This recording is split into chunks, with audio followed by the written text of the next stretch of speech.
Ассасинлер сөзіндей, әпсана менен тарихта осы дәрежеде байланыстырып қойған және бір атаманы табу қиын. Европаның көз алдында олар жәннет бағларынан шыққан, нәшебентлікке беріліп кеткен фанатиклер, сырлы тау шайқының еркіне бойсынған қорықпайтұғын, бірақ ерксіз қатылылар спатында жасайды.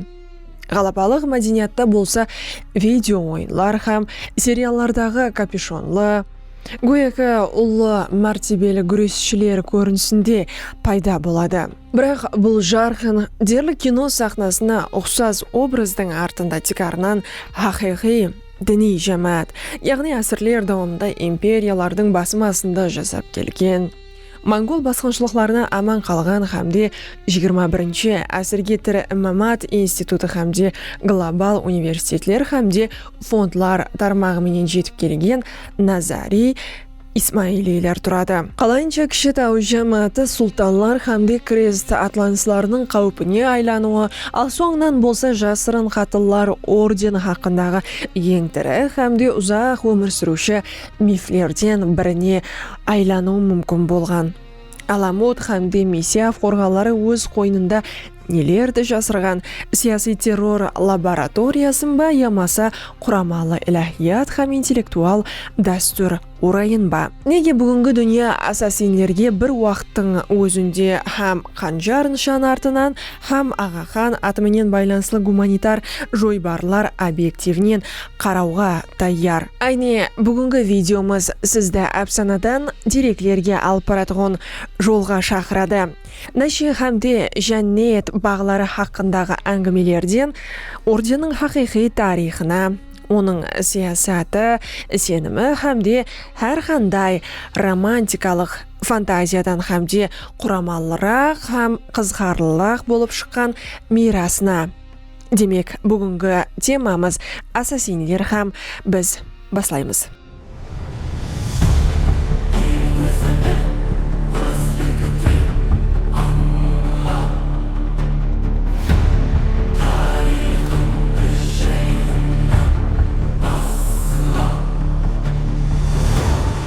Академиялық тарихшылықта ассасинлер атамасы әдетте 11-13 әсірлерде Иран һәмде Сирияда беккем таяныш ноқатлар тармағын қалыплестірген Исмаилиліктің Назири тармағына қарата қолданылады. Бұл Европа әпсаналарындағы романтиклестірілген қатыллықтың жасырын ордені емес, ал сүнни хакимият һәмде бәсеклес шия ағымлар тарапынан тұрақлы басым астында жасаған шия Исмаилизм ішіндегі діни сияси жәмиет хақында. Заманауи зерттеулер соны көрсетпекте көплеген дәстүри түсініктер, яғни жәннет бағлары, наша менен ақылдан айырылған мутәссіплер, тау картасы сияқтылар жәмиеттің өзіне сай спатлама емес, ал кейінірек пайда болған әпсаналар болып табылады. Исмаилилік шия бағдар спатында 6-шы шия имамы Джафар ас-Садықтың мирасқорлығы хақындағы тартыс нәтижесінде жүзеге келген. Шиялардың бір бөлегі оның ұлы Исмаилды һәм кейінала оның әулетлары низамлы мирасқор деп таналды. Солай етіп, Исмаилилік дәстүрі қалыплесті. Бұл дәстүр әләхи діни білім иесі спатында тірі имамның мәртебесіне һәм уахидың эзотерикалық, сондай-ақ ішкі талқылауларына күшлі ітібар беруіменен ажыралып тұрады. Яғни, бірнеше әсірлер дауамда Исмаилилер рауажланған үгіт насихат тармағына сүйеніп, ярым жасырын іскерлік алып барды. Кейін болса, арқа Африка һәмде Мысырда өз мемлекетлік орайлары Фатимилер халифалығын дүзді. 10-11 әсірлерге келіп Фатимилер мемлекеті мұсылман дүниясының ірі сияси һәмде интеллектуал күшіне айланды. Рауажланған тәлім системасы һәм орайласқан үгіт насихат шөлкеміне ие болды.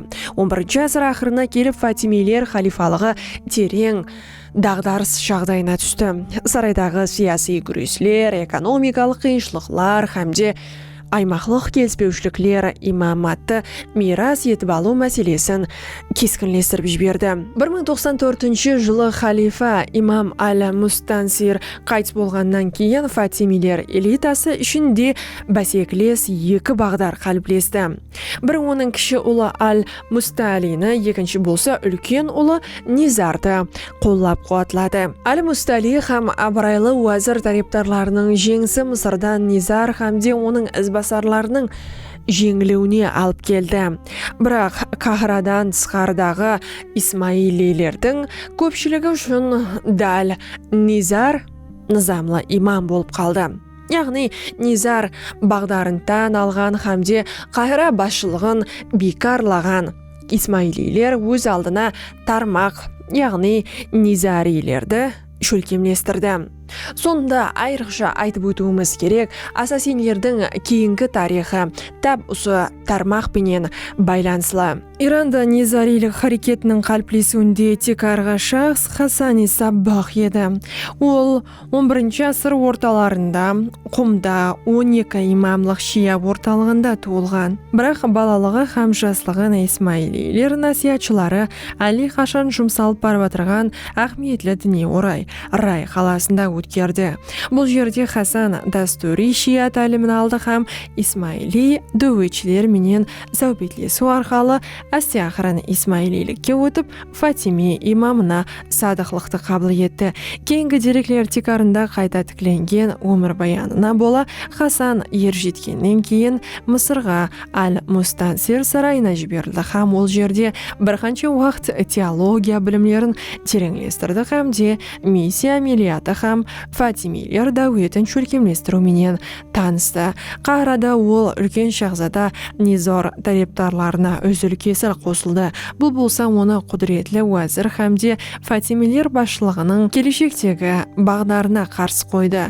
Иранға қайтып келгеннен кейін Хасан Селджукилер империясының қатты басымы астында харекет етіп отырған бар болған Исмаилилер тармағына қосылды. Аббасилер халифалығы менен ауқамлас болған Селджуки сұлтанлар сүннилік ақида-паразлығын бекемдеу саясатын алып барды һәм шиялық харекетлерін, соның ішінде Исмаилилерді қудалады. Бұл Исмаилилер үшін тұрақлық қауіп тудырды. Олар діни вазипаны пұхта ойланған аман қалу стратегиясымен үйлестіруге мәжбүр болып һәм сенімді жасыру тақия амелиятынан пайдаланды һәм беккем таяныш құру мүмкін болған орынларды ізледі. Осы мұнасибетпенен Хасан Саббах кейін ала Низарилер мемлекетінің көрінісін белгілейтұғын стратегияны алға сүрді. Баруы қиын болған таулы аймақтарда қорғанлар тармағын құру, Иран бойлап ұзақ сапарлардан кейін һәм жергілікті халық һәм гарнизонлар арасында пұхта даярлық жұмысларын алып барғаннан кейін ол мемлекет арқасындағы Дайламдағы Аламут қорғанын таңлайды. 1090 жылы Хасан уаз айту жергілікті элитаның бір бөліміменен ауқам дүзу һәм апуай халықтың қолап қуатлауын қолға кіргізу арқылы Аламут үстінен дерлік қан төкпестен бақылауды орнатады. Пұхта ойланған су таминат системасы һәм шекленген, бірақ бақыланатын ресурсларға ие болған биік жартаста жайрасқан қорған кіші, бірақ тәртіплі һәм ғайратлы жәмиет үшін идеал базаға айланды. Аламуттың басып алынуыменен әмелде Ирандағы Низарилер мемлекетінің тарихы басланады. Оның атрапында астиақырын таулы аймақлардағы басқа қорғанлар тармағы қалыптаседі. Кейін ала Сурияда да тап сондай дүзіліс жүзеге келді. Сонымен бірге Низари мемлекетшілігі бөлшекленген қасиетке ие. Бұл тұтас аймақ емес, ал дұшпанлық емаса бейпаруа орталық пенен қоршалған бекемлеген анклавлар жинағы болып табылады. Бұндай жайласу Низарилер саясатының қорғану өзгешелігінде, олардың анық һәмде күтілмегенде харекет ете алатығын, көрінбейтін қауіп сипатындағы даңқында алдын ала белгілеп қояды. Жәмиеттің ішкі түзілісі рухи һәмде саяси басшы сипатында тән алынған Низордың әулады болған имам шах садрабында құрылған. Имамлардың өзлері көбінесе жасырын болғанлығы себеплі тікелей басшылықты олардың уәкіллері жоғары уәкілліклі шахслар әмелге асырған. Олар арасында Иран имамының бас уәкілі спатында Хасан Саббақ айрықша орынға ие болған. Төменде уазибалар хамде жәмиет ағзаларының көп басқышлы иерархиясы жайласқан. Имам хамде жәмиет үшін өз өмірін қауіп астына қоюға даяр болған. Айрықша садық атқарушылар ахметлі рөл атқарған. Олар кейінала қатыл ассасиндер хақындағы әпсаналардың деректерінің біріне айланды. Бірақ соның менен бірге низарилер тек қана ұрысқа шөлкен болмаған. Олардың қорғанларында кітапханалар, білімлендіру орайлары болған. Теология, философия хам ілімдер рауажланған. Тау анклавларының қаресізлігін тәмелеуші қожалық іскерлігі алып барылған. Ассасиндер атамасының өзі хақындағы мәселе айрықша диққатқа лайық. Низарилер бұл атаманы өздерін атау үшін қолданбаған. Яғни мұсылман пікірталас текстілерінде оларға қарата хашашия сөзі ұшырасады. Бұл сөз шамасы кемсітуші мәніске ие болып, нашевиклерді емес, ал ажыралып шыққанлар төмен қатламдағы адамларды аңлатқаны, және де кейінала бұл лақап атлы атланслар хамде латын жылнамашылар тарапынан надұрыс талқыланған. Олар үшін қорғанларда харекет еткен һәм тикарға қарсыласларын анық өлтірген жабық шия жәмәті сырлы хамде қорқынышлы көрінген ұстикарда 12-13 әсірлерде тау ақсақалы гашиштен мәс болған фанатиклер хамде гоя еріксіз бұйрық орынлаушылары тәрбияланған жасырын бағлар хақындағы әпсаналар топламы қалыптасты. Бұл сюжетлерді кейінгі европалы авторлар өзлестіріп алды һәм бұл көп әсірлер дауамында ассасинлер хақындағы жәмиетлік түсінікті белгілеп берді. Солай етіп ассасинлердің келіп шығуы бірнеше процесслердің қалыптаспесінде жатады. Исмаиликтің ішкі рауажлану хамде фатимилер халифалығындағы бөліну, сондай-ақ селджукилердің сүнни дүниясында шия ашылықларының қудалануы хамде кіші, бірақ жақсы шөлкемлескен жәмиеттің тауқорғанлар тармақ түрінде өз таяныш ноқатын жарату бойынша стратегиялық қарары. Кейінала олардың сияси тактикасы атлы атланслардың жақын шығыс сиясатындағы өзіне тән орны хамде қазіргі заман жәмиетлік мәдениетіне шекем ассасинлерді қоршап тұрған мифология ұсытикарында қалыптасты. Ассасинлердің тарихы бәрінен бұрын олардың 12-13 әсірлердегі хақиқи сияси іскерлігі һәм кіші низарилер мемлекетінің тау қорғанлары тармағына сүйеніп, жақын шығыс сиясатының тезлерлі факторына айлануға еріскеніменен байланысылы. Тарихшылықта бұл дәуір әдетте аламут дәуірі деп аталып, шамамен 1090-1256 жылдарды өз ішіне алады. Хасан ибн Саббақ тарапынан аламуттың басып алынуынан баслап, монголлар тарапынан тикарға қорғанлардың қиратылуына шекем. Бұл дәуірде низарилердің тикарға өзгешелігі мистикалық жауызлық емес, ал асимметриялық күрестің ақылға мұнасып стратегиясы еді. Олар өздері үшін мүмкін болмаған ашық майдан сауашларына кірісудің орнына қала қорғануы, барлау, идеологиялық үгіт-насихат һәм тикарға дұшпанларды пұхта жобаластырылған мақсатлы өлтіруді үйлестіретұғын еді. Жеке саяси өлтірулерді күрес құралларының біріне айландыру қарар әдетте Хасан ибн Саббақ пенен байланыстырылады. Ол селджукилар мемлекетінің үлкен әскери үстінлігі һәм оның уәзірлері һәм саркардаларының исмаилиларға қарсы дұшпанлық сиясатына жауап ретінде санал түрде басшыларды жоқ ету тактикасын таңлады. Соның менен бірге низари һәм бірқатар сыртқы деректерде атап өтілуінше, хүжімдер объекті тосаттан адамлар емес, ал исмаилиларды қудалауда белсенді қатынасқан белгілі бір әскери һәм діни басшылар болған. Олардың әмелиятында тыныш халықты жаппай қырғын ету жағдайлар бақыланбаған. Әмелияттың өзі аяусыз болса да ол мақсатлы характерге ие еді һәм жәмиеттің аман қалу стратегиясына сіңдірілген еді.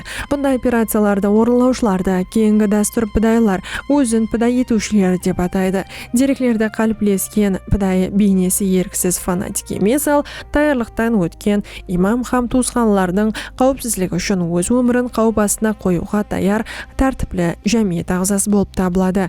Әдеттегі ұсул ұзақ мүддетлік кіріп бару еді. Підай жыллар дауамында қалада ямасы сарайда жасауы, құрбанның сеніміне ерсуі, қолайлы пұрсатта аңлап көбінесе гуалардың көз алдында қанжар менен соққы беру мүмкін еді. Бұл өлтірудің артында әсіресе низари жәмиеті тұрғанын атап өтетұғын еді. Соңынан кейін підай я сол жердің өзінде қайтыс болған, я әдейі қашуға ұрынбаған, шахидлікті қабыл еткен. Бұндай стратегия бір уақыттың өзінде һәм қауіплі дұшпанды физикалық жақтан жоқ ету, һәм рухи қорқыту әрекеті сияси хабар формасы еді. Дәслепкі операцияның ең белгілі үлгісі 1092 жылы уәзір Низам әл-Мүліктің өлтірілуі болып табылады.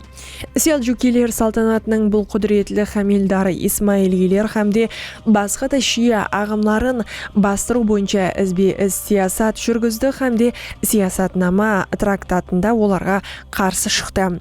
Сапар уақытында уәзір өзін суфи деруиш етіп көрсеткен адам тарапынан өлтірілді. Орта ғасыр авторларының көпшілігі бұл қатылды тікелей низарилер менен байланыстырады. Низам әл-Мүліктің жоқ етілуі һәм дерлік бір уақыттың өзінде Сұлтан Мәлик Шахтың қайтыс болуы селджукилер мемлекетінің сияси кризисі һәмде бөлшекленуіне себеп болды. Бұл болса низарилерге болған басымды пәсейтеді һәм оларға өз орнын бекемлеу үшін имканият жаратады. Кейінгі 10 жылдықтарда низарилер Исмаилилерге қарсы қудалауларда айрықша белсенділік көрсетіп, наиблер, әмірлер, қазылар һәмде иләһиятшыларға қарсы бірнеше мәрте осындай әрекетлерді әмелге асырады. Жылнамаларда селджукилердің бір қатар әскербасылары, Нишапур һәмде Исфахан қазылары, қырғынларды күшейткен абырайлы уашылардың өлтірілгені атап өтіледі. Зерттеушілердің атап өтуінше бұл әрекетлер қаншелі аяусыз болмасын таңлап әмелге асырылған һәм негізінде оларды тыю құралы болған. Көптеген хукымдарлар низарилер менен келісім дүзуді ямаса хаттегі жасырын келісімлерді абзал көрген. Себебі ашық қудалау оларды нышанға айландыру мүмкінлігін түсінген. Ассасинлер әскерлігінің ең ахметлі бағдары низарилер мемлекетінің Сирия тармағы болды. Хасан Саббахтың дәслепкі мирасхорлар дәуірінде низарилер Сирия тауларында орналасып бір қанша қорғанларды қолға кіргізеді. Сондай-ақ олар арасында Масияф айрықша ахметке ие еді. Әне сол жерде 12-ші ғасырдың екінші ярымында Сирия низарилерінің ең белгілі жетекшілерінен бірі. Европа дәстүрінде тау ақсақалы лақабы менен кірген Рашидиддин Синан қызмет етті. Яғни ол діни тәрбиеші һәмде сияси басшы вазипаларын бірлестірді. Атланшы князліклер, селджукилер һәмде зангилер хукымдарлары кейін ала Салахиддин мәплері арасында шебер сиясат жүргізді. Синан тек қана қанжар сиясатын жүргізбеді. Ол келісім дүзді, сөйлесулер алып барды, суйқас қаупін дипломатияда құрал сипатында қолданды. Бұл болса Сириялы низарилердің күшлірек мемлекеттер арасында ғаресіз ойыншыға айлануына себеп болды. Ассасинлардың крес ұрыстарындағы ең белгілі уақиялары айнен Сирия дәуірімен байланыслы. Араб һәмде латын деректері Салахиддинге кемінде 2 мәрте қастиянлыққа ұрыну болғаны. Сондай-ақ 1192 жылы Константинопол найыбы Конрад Монферратский өлтірілгенлігі хақындағы хабар берді. Соңғы жағдайда фидайлар кімнің мәплерін көзлеп іс көргенлігі хақындағы сорау талас тартыслы. Орта ғасыр жылнамашылары бұл істе Салахиддинді ямаса низарилердің абырайынан қолайлы хабспатында пайдаланған бәсекелес христиан хукымдарларын гуманға алған. Заманауи талқылаулар соны көрсетеді. Сириялы низарилер қақтығыс тараптарларынан бірінің сияси жанбасуына есап Конрадты жоқ етуге қарар еткен болуы мүмкін. Бірақ бұның турдан-туры дәлелі жоқ. Осындай ірі хукымдарлардың кіші тау жәмиетіменен сөйлесуге таяр болған, оның аймақлық сиясаттағы haqiqiy o'rnini ko'rsatadi. Siyosiy o'ltiruvlar menен bir qatorda qo'rg'anuv ham qo'rg'onlar tarmog'ini boshqaruvda ulkan ahamiyatga ega. Nizariylar Iran hamda Suriyada uzoq qamalga shudam bera oladigan qurilmali bekemlanuvlar sistemasini yaratdi. Suv saqlagichlar, terrasa atzlari, oziq-ovqat hamda qurol-jarog' qo'ymalarini qurdi. Alamut, Lamsar, Gerdku hamda Suriyaning massiv qo'rg'onlari ko'pchilik qamal kompaniyalarini shudam bera oladigan edi. Bunday qo'rg'anuv hamda qo'shaloq alajlari kishi jamiyatda adevr qudratli mamlakatlarga qarshi tura oladigan hamga ularga o'z shartlarini qo'ya oladigan qudraqli siyosiy kuchga aylantirdi. Orden xizmatining yana bir ahamiyatli tarafi ishqi diniy hamda ideal o'zgarishlar edi. 1164-yili Alamutda hamda Hasan II davrida ko'tarilsa yamasa turli klimatning jarayonlanishi buning ishini bo'ldi. Arnaula marismda ol vahiding ishqi batiniy ma'nosi tikili imom marhal ko'rinadigan ayriqcha ruhiy davr boshlanganini jarayonladi. Bu shariat qoidalarida so'z-be-so'z amal etuvdan imomga ishqi sodiqlik hamda haqiqatni ruhiy anglovga e'tiborli tubtikardan o'zgartirish sifatida talqilandi. Sirtqi sinishlar buni nizomda bekorlav hamda nizariylarda adabsizlikka ayblash uchun siltov deb bildi. Biroq saqlanib qolgan Ismoiliy guvohlar soni ko'rsatadi, tab bir narsaga ruxsat beruvdi qo'shamitliw emas, al amaliyotlarda qayda ko'rib chiqu haqida edi. Ayni qiyam voqeasi ham ol bilan bog'lanishli jamiyatning ishqi turmusindagi o'zgarishlar atrofida ko'p jag'dan orden sirlari qalblasdi. Ya'ni qo'stirnaq ishindagi orden sirlari qalblasida ham keyinala afsonalarga aylandi. Jo'qor darajadagi qupiyalik, ya'ni taxiya amaliyoti, tekstlarning jabiqligi, initiatsiyalarning qurilmali sistemasining ta'siri siyosiy harakatlar bilan uylashuvi nizariylarda har turli qiyonlar uchun qo'layli nishonga aylantirdi. Dushman sunniy avtorlar hamda yevropalik sayohatchilar ularga buzuqlik, imomga Xudoydan tabinuv, nashizatlarda majburiy qo'llanuv hamda yerksiz qatllarda tarbiyalaydigan jannat bog'lari, qo'stirnaq ishindagi jannat bog'lari siyaqli narsalarni baylantirdi. Ismoiliylar adabiyoti hamda Alamut haqidagi ma'lumotlarning sinchil talqinanuvi bu syujetlarda tasdiqlamadi. Ni lazzat bog'larining izlari, ni pidaylarning marismlik tayyorlig'idagi nashidan, ya'ni gashishdan turaqli foydalanuv dalillari topilmagan. Bu afsonalar jabiq jamiyatdan qo'rquv hamda diniy qarshilikni tartibli turda jamallov natijasi sifatida baholandi. Sondayoq nizariylar mamlakati shunday aqldan hamda ruhiy turmush rivojlanuvida davom etdi. Nizariylar mamlakati shunday aqliy hamda ruhiy turmush rivojlanuvida davom etdi.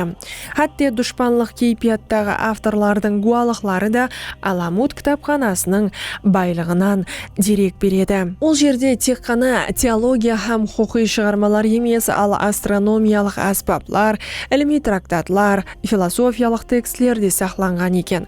1226-yili Mongollar qal'ani bosib olganda bu merosning ulkan bo'ligi yo'q etildi. Kitoblarning bir bo'limi jengimпазlar tanlab oldi. Sondayoq qolganlarini bidat etib hisoblab yo'rtib jibirdi. Солай етіп, бұл дәуірдегі тек низари әдебиеттің көпшілігінің бөлегі жоғалып кетті. Бұл болса олардың ішкі тарихын қайта тіклеуді айрықша дәрежеге қиынластырады. Ассасинлер тарихының екінші бөлімі жұмағы монголлар басқыншылығыменен байланысла. 1250 жылларда Ұлы ханның бұйрығыменен Хулагу хан Ирандағы низари қолғанларына қарсы режелі жүріс басылайды. Bir қатар қамаллар хамде нәтижесіз қарсылық көрсету hareketlerinden keyin İmam Rukniddin Xurshaq taslim bo'ladi. Alamut ham boshqa tinish punktlari bir bo'legi vayron etildi. Ularning xalqi o'ldirildi ham ko'chirildi. Biroq apachilikning ko'lamiga qaramasdan nizariylar butkul yo'q etilmedi. Jamiyatning bir bo'legi Qubla Kaspiyning baruvi qiyin bo'lgan aymoqlarida ham Suriyada saqlanib qoldi. U yerda ularning qo'rg'onlarini keyinala mamluklar yo'q etdi. 13-asr o'rtalarına kelib qaraysiz askeriy siyosiy kuch sifatida Asasinlar davri тамамланды, бірақ Низари жәмиеті аман қалды һәм әсте-ақырын басқа жасау ұсуларына өтті. Олардың кейінгі тағдыры жаһан тарихындағы орны һәмде жәмиетлік мәдениеттағы тәсірі мақаланың 3-ші бөлімінде көріп шығылады. Ассасинлер тарихы сөзсіз орта әсірлер қанжар тарихы шеңберінен сыртқа шығады. Бұл мұсылман дүниесі һәмде батыста Аламут Низарилері хақындағы естеліктің қайта аңлануы, тұрақлы мәдени аңызға айланып қалғаны һәм олардың мирасқорлары қазіргі Низари Исмаилилар бүгін қандай роль атқарып отырғаны хақында тарихи көзқарастан ассасинлер мирасының тек арғы тарапы уәзірлер һәмде әмірлердің өлтірілуі емес, ал жәмиеттің тұрақлылығы һәмде қолайсыз жағдайларда жасап қалу ұқыптылығы болып табылады. 1256 жылы Аламуттың құлауы һәмде монголлар тарапынан қорғалардың қиратылуынан кейін Низари имаматы жоғалып кетпеді. Оның орайлық Иранның һәмде қоңсылас аймақтардың шеткі жерлеріне көшті.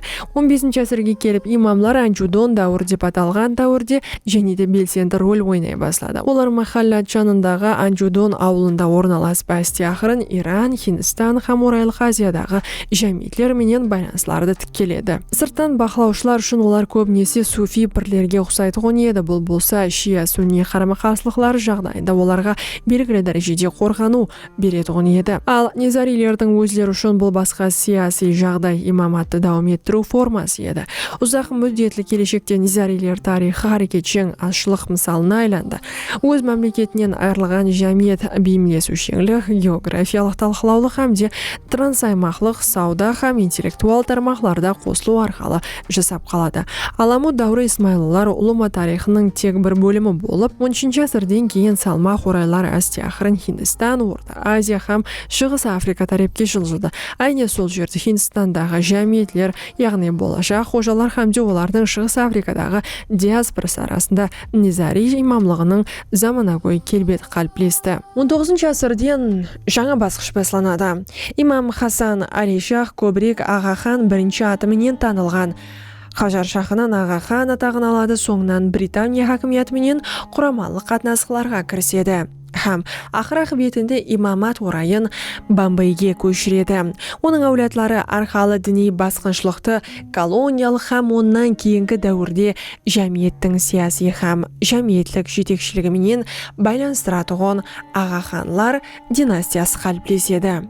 Аға хан 3-ші Сұлтан Мұхаммед Шах айрықша шахмиетке ие болды. Ол жәмиеттің ішкі формаларын білімлендіруі, рауажлануы, хаялқызлардың мәртебесін арттыру, өзін-өзі басқару кеңеслерін шөлкемлестіруді кең көлемлі мұсылман һәмде халықаралық басламалар менен үйлестірді. Сондай-ақ бүткіл Хиндистан мұсылман лигасының дәслепкі іскерлігінде қатнасты һәм 1937 жылы Миллетлер Лигасы ассамблеясының басшылығы болды. Жаһан майданында исламның заманауи түсіндірмесін ұсынды. 20-21 ғасырлерде Низари Исмаилилер ең рауажланған шөлкемлестірушілік жақтан тәртіпке салынған шия жәмәтлерінен біріне айланды. Аға хан 4-ші, яғни Шах Карим Аль-Хусайни 1957-2025 жылдар дәуірінде имамат Африка һәм Азияның онлаған мемлекеттерінде жұмсалып барушы ірі инсанилық һәмде білімлендіру мекемелері тармағы.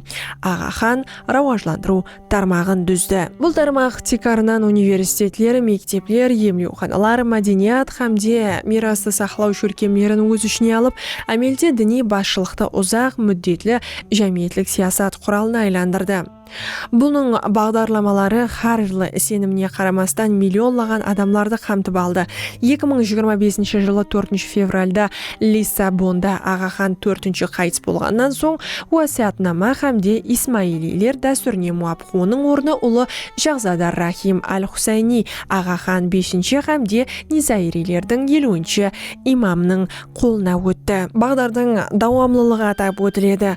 Діни жетекшілікті білімлендіру, мәдениетлік байланыс hamda buqaralıq jamiyatın ravajlandыруга этибар менен үйлесим табуу болуп табылады. Бүгүнкү күндө Исмаилилер саны 20дан аслан мамлекети тикарынан кубла hamda Орайлык Азия, Чыгыс Африка, Европа hamda Арка Америкада 10 миллионлаган адамды курайды.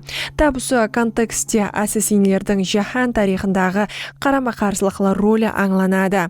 Bir тариптен зорлук hamda siyasi ekstremizm зерттөөчүлөр көбүнесе Аламут Низарилерин siyasi максатларга еришүү үчүн максатлы өлтүрүүлөрдөн шөлкемлештирилгенин пайдалануудың дәслеп күлгілерінен бір сипатында қаралады. 20-шы ғасыр классикалық шығармаларында атап өтілгеніндей, олардың уәзірлері hamda әмірлерді өлтіру әмелияты кейінгі саяси террор түрлерінің айрым тариптарларын еслетеді. Бірақ қазіргі заман авторлары турдан-туры салыстырулардан тыйылып, Назарилердің діни құқи себеплерін һәм қазіргі мәністе тыныш халықты жаппай қорқыту стратегиясының жоқтығын атап өтеді. Басқа тариптен ассасинлердің тарихтанудағы ролі діни азшылық төңірегінде ұзақ мүддет әпсананың қалыптасуіне мысал сипатында ахметлі. Исмаилизм бойынша зерттеулер соны көрсетеді. Қатыл нәшибентлер ордені образы дұшпан сүнни тартыстары, крест чорықлары, хроникалары және де саяхатшылардың көріністері hamda 19-шы ғасыр Европа шығыстану әдебиятынан құралған. Бұл образда тау ақсақалы, жердегі жәннет, нәшибентлік hamda толық бойсынушылық мотивлері үйлескен. Деректердің сын көзқарастан талқылануы соны көрсетеді. Тарихи хақиқатлық siyasi өлтірулер hamda жоғары тәртіп интизам болған рахат бағы hamda пидайлардың жаппай нәшибентлену болса, басқаларды жауызластыру үшін қолай болған соңғы көркем қатламлар болып табылады. Бұл аңызлар жүдә жасаушаң болып шықты һәм 20-шы ғасыр жәмиеттік мәдениетіне да өтті.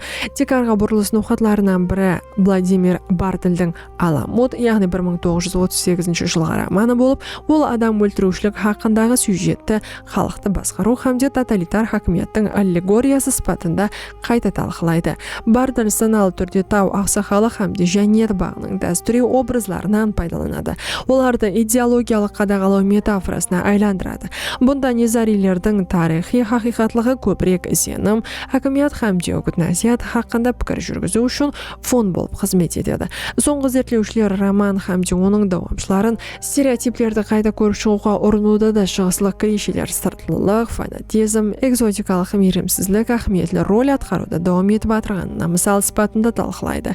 21-ші ғасырда қатылылар образын жәмиеттік кең жайдырудың орайлық каналы Assassin's Creed видео ойын франшизасы һәм оның менен байланыслы фильм болды.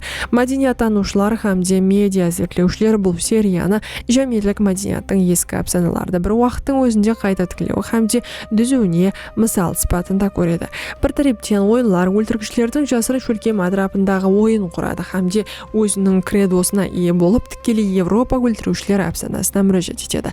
Басқа тариптен дүретушілер тарихындағы мәслихатлерге сүйеніп, наркотик құллық хақындағы қаліплерден біраз ұзақласады һәм қатылыларды зұлымлыққа қарсы салыстырмалы түрде олы күресшілер сипатында суретлеп, оларды батыс ойыншысы өзіне ұқсатуы мүмкін болған қаһармаларға айландырды.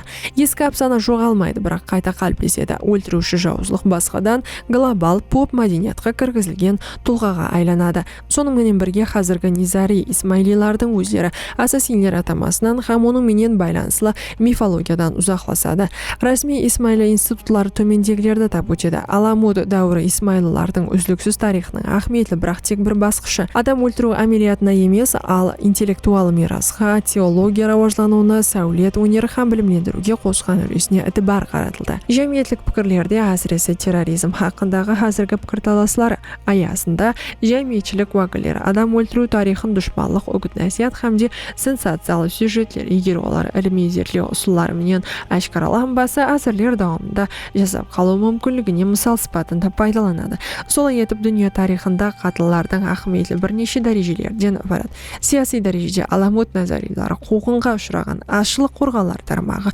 тәртіп интизам hamda күрестің асимметриялық ұсулары арқылы қалайынша сезілерлі аймақлық факторға айлана алатығының көрсетіп берді. Тарихтану дәрежесінде олардың тарихы ашылықтың жанлы дәстүрі hamda сыртқы әпсана сипатындағы қақтығыстың классикалық үлгісіне айланды. Бұл болса бүткіл бір зерттеу тарауының раважлануына түрткі болды. Жәмиеттік мәдениет мәдениет дәрежесінде болса, ассасинлер универсал мәдени кодқа айланды.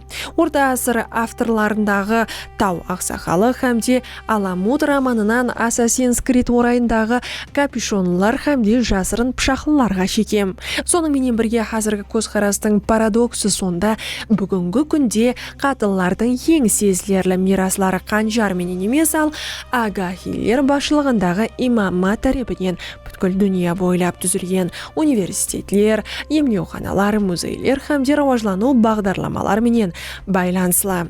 Низарилер тарихы жабықтау қорғанларынан гуманитар рауажлану хамде мәдениятлар аралық байланыс логикасында әслейтіғын институтлардың глобал тармағына өту жолы болып табылады. Дәл ассасинлер өтмішін ұсылай түсіндіру Европа орайына орналасып қалған қатылардың жасырын тәртібінің ескі шығыслық көрінісін әсте ақырын қысып шығармақта. Бұл Жайхон Жойбар еді. Видеоға лайк басуды һәм бізге жазылуды ұмытпаң. Келесі дәуірлерде көріскенше саламат болың.